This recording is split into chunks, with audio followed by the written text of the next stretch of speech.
कानून की रखवाली करने वाली पुलिस जब खुद सवालों के घेरे में आ जाए तो जनता न्याय के लिए कहां गुहार लगाए। सागर के मोती नगर थाने में आज एक ऐसी दर्दनाक और सनसनीखेज तस्वीर सामने आई है जिसने पूरे प्रशासनिक अमले को हिलाकर रख दिया। मोती नगर पुलिस की कथित कार्यप्रणाली से प्रताड़ित होकर आज एक बेबस व्यक्ति अपने पूरे परिवार के साथ लगभग 400 फीट ऊंचे टावर पर चढ़ गया। टावर पर ऊंचाइयों में बैठे इस परिवार का आरोप है कि मोती नगर पुलिस और थाना प्रभारी जसवंत सिंह ने न सिर्फ उनसे पैसे ऐंठे बल्कि साथ बेरहमी से मारपीट कर झूठे केस में भी जेल पहुंचा दिया। यह कोई पहला मामला नहीं है जब मोती नगर पुलिस और थाना प्रभारी जसवंत सिंह पर इस तरह के संगीन आरोप लगे हों। अगर सूत्रों की माने और पिछले रिकॉर्ड को खंगाला जाए तो मोती नगर थाना विवादों से पुराना नाता है। नाबालिग हत्याकांड में हाल ही में एक शादी समारोह के दौरान एक नाबालिग बच्चे की हत्या कर सनसनीखेज का मामला सामने आया था। इसमें भी पीड़ित पक्ष ने मोती नगर पुलिस पर बेहद गंभीर आरोप लगाए थे। चर्चा है कि असली गुनहगार को बचाने के एवज में कथित तौर पर मोटी रकम के लेन देन के आरोप थाना प्रभारी पर लगे, जिसने पुलिस की साख पर बड़ा बट्टा लगाया। कुछ समय पहले एक होटल में हुए सुसाइड केस में भी पीड़ित परिजनों ने सीधे तौर पर मोती नगर पुलिस की कार्यप्रणाली पर उंगलियां उठाई थीं। इंसाफ न मिलने से हताश एक अन्य परिवार ने तो जन सुनवाई के दौरान खुद पर तेल डालकर आत्मदाह तक करने की कोशिश की थी। इसके अलावा करोड़ों रुपए के कथित लेन देन और हेरफेर का एक बड़ा मामला इस समय माननीय हाई कोर्ट में विचाराधीन है, जिसमें सीधे तौर पर मोती नगर थाना प्रभारी की भूमिका पर सवाल खड़े किए हैं। स्थानीय स्तर पर यह चर्चाएं आम हैं कि ऐसे कई मामलों को कथित तौर पर रफा दफा करने या दबाने का प्रयास किया गया। क्षेत्र में यह सवाल लगातार तैर रहा है कि आखिर मोती नगर थाने के दायरे में जुआ, सट्टा, अवैध शराब और अन्य गैर कानूनी गतिविधियां किसकी सरपरस्ती में फल फूल रही हैं। क्या इन तमाम अवैध कारोबारों से होने वाली कथित मोटी कमाई ही वह वजह है जिसके चलते थाना प्रभारी तमाम गंभीर आरोपों के बाद भी पिछले 3 साल से इस मलाईदार कुर्सी से पूरी तरह चिपके हुए हैं और उनका ट्रांसफ़र तक नहीं होता। लेकिन यहाँ सबसे बड़ा और कड़वा सवाल यह उठता है कि आखिर इन्हें इस कुर्सी पर जमाए रखने वाला आका कौन था। सूत्रों और अंदरूनी गलियारों की माने तो पूर्व एसपी साहब का खुला सपोर्ट इनके लिए एक मजबूत छत्र छाया बना रहा।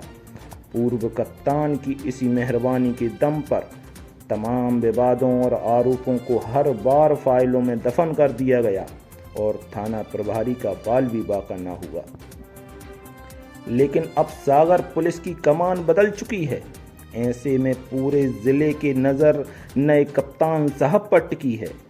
अब देखना यह बेहद दिलचस्प होगा कि क्या नए कप्तान साहब इन गंभीर आरोपों का संज्ञान लेंगे, दोषियों पर अपने पद का हंटर चलाएंगे या फिर पहले की तरह इस बार भी इस पूरे मामले को रफा दफा कर ठंडे बस्ते में डाल दिया जाएगा। आज बच्चों और महिलाओं समेत टावर पर चढ़े पूरे परिवार, बेबस परिवार की चीखें सीधे तौर पर मोती नगर पुलिस की निष्पक्षता और ट्रांसफर नीति पर एक बहुत बड़ा सवालिया निशान खड़ा करती हैं। सागर के एसपी साहब, सागर लाइव नेटवर्क आज आपसे सीधा सवाल पूछता है, क्या इस बार भी इस गंभीर मामले को ठंडे बस्ते में डाल दिया जाएगा या फिर इन आरोपों की हम लोग साथ मारपीट की है। हम लोग नहीं गए उनके घर पे और वो टेंट के लोग नंबर 10 में रहते हैं, वो लोग हमारे घर पे आए हैं। हमारे बच्चे का पेट टूटा है, उन्होंने हमारे बच्चे को मारा, उसको मारा, हमारी बहू को मारा, हमें बहू के कपड़े फाड़े, हमें मारा और हमारे ये तलवार से हाथ कटा। हम गए थाने, भट्टे साहब ने उसे स्पष्ट ही बोला कि हम नहीं लिख रहे, क्यों गुंडागर्दी बताती हूँ, उसे गिरफ्तार कर मादर चोद को स्पष्ट ही बोला भट्टे साहब ने हमारे साथ। और बोले कांस्टेबल को बुलाइए आप। हमें बताइए मोदी नगर थाने में धमकी देते हैं और ये हमारे पास रिकॉर्डिंग उनके खिलाफ, भगवान दास के खिलाफ। कब से आप ये परेशान हो रही, कितने हम 1 महीना 13 तारीख से परेशान हो रहे हैं। 13 तारीख से हम लोग परेशान हो रहे हैं। भट्टे साहब अभी आज ही रिकॉर्डिंग की, आपके साथ कुछ हो सकता है, आपके बच्चों के साथ कुछ हो सकता है, हमारे हस्बैंड के साथ कुछ होता है। अगर इसके साथ हमारे पति, हमारे बच्चे या हमारी फैमिली के साथ कुछ भी हुआ तो इसका पुलिस प्रशासन काट रहेगा। ये जी जिन्होंने आज केरोसिन या जो भी डाल के कोशिश की, वो कौन है आपके? हमारे हस्बैंड है वो। ये कदम क्यों उठाना पड़ रहा है? उनको इसलिए उठाना पड़ा, हम 1 महीने से पुलिस परेशान कर रही है। वो तलवार रख देती है, कहीं हमारे ऊपर कार्रवाई कर देती है। हम लोग जब भी थाने रिपोर्ट डालने के लिए बुलाते हैं कि हम हमारी रिपोर्ट डाल लीजिए सर, क्योंकि हम लोगों को खतरा है। वो लोग नीचे रहते हैं, उनकी लड़की निकलने नहीं देती, उसकी मीना सोनी वो हमें निकलने नहीं देती। मनीष सोनी वो अपनी धमकी देते हैं, भूपेंद्र साहब के उनके काम करते हैं, तो ऐसी धमकियां देते हैं। हम लोग जब वहाँ से निकलने हमारे दुश्मनों हम थाने का ही तो खटखटाएंगे गेट। थाना रक्षक है पुलिस हमारी, और हमारी रक्षा नहीं कर रही तो हम क्या करें? हमारे हस्बैंड मारने के लिए तो करेंगे ना। ये भूपेंद्र सिंह की बात कर रही है, कौन भूपेंद्र सिंह है? ये भूपेंद्र सिंह, ये क्या बोलते हैं, ये जी भाजपा नेता है, यहाँ पे रहते हैं, तो आप इसे उनका बोल रहे हैं। और हम सर बहुत घबरा गए हैं, अगर हमारे हस्बैंड को कुछ हो गया तो हम लोग कोई जीवित नहीं रहे। पुलिस कार्रवाई क्यों नहीं कर रही? पुलिस कार्रवाई इसलिए नहीं कर रही, वो 50,000 रुपए रिश्वत उन्होंने तुरंत भट्टे साहब को दी थी। और ये भट्टे साहब ने खुद कहा, उसकी जो मीना सोनी है उसने थाने बाहर, घर के बाहर उसकी हस्बैंड गाड़ी पे बैठता है और वहाँ बोलता मैंने ऐसे पैसे दिए हैं, कोई माइकला रिपोर्ट नहीं कर सकता, ऐसा बोला गया। तो सागर में जो कानून व्यवस्था है क्या लग रही है पुलिस? वो मोदी नगर थाना पुलिस स्पष्ट बोलती हूँ मैं, घूस खाती है हम लोगों के खिलाफ। अगर आज हम लोगों से पैसा मांगा, हम लोगों से ही पैसा मांगा है 10,000 रुपए, लेकिन हम लोगों ने पैसा नहीं दिया क्योंकि हमारे पास नहीं है। हमारा ठेला लगाते हैं, हमारे बच्चे कुछ करते नहीं, हम कहाँ से पैसा दें?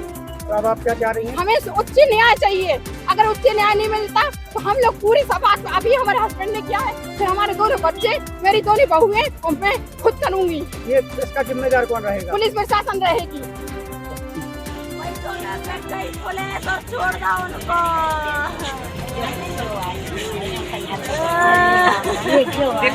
रुपये धर दे हैं तो पुलिस नहीं रखते। जब तो हमारी गरीबों की सुन नहीं रही चटनी, मैं तो मंत्री बेटा कलेक्टर सब